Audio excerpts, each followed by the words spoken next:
You're going to put your hand underneath the bottom here, and you're going to yank on that on both sides, and take that off.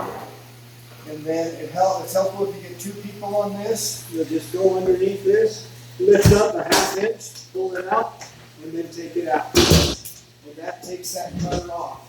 Okay? There will be a light on the back side. There will be this light attached. This one we detached, so it's easy to get to, but you'll just take that out.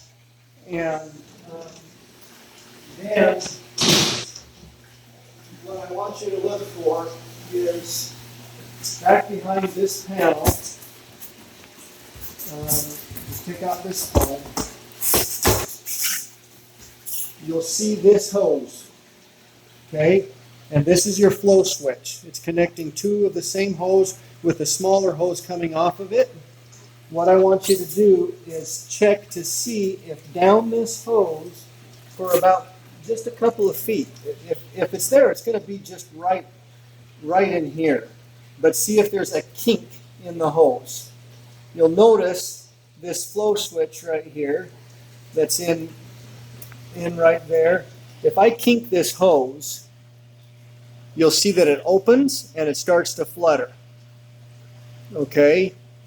And that's what's giving an open flow switch. And so up at the top there, it's going to show open flow switch now. But if I let go of that and unkink it, it closes that and the flow switch is fine. I'm pretty sure that that's the problem, that you've got a kink in this hose. And just, if it's zip tied up above like they've done on some, just cut that zip tie, let it hang, and just get rid of that kink. And that's it. Okay? Thanks.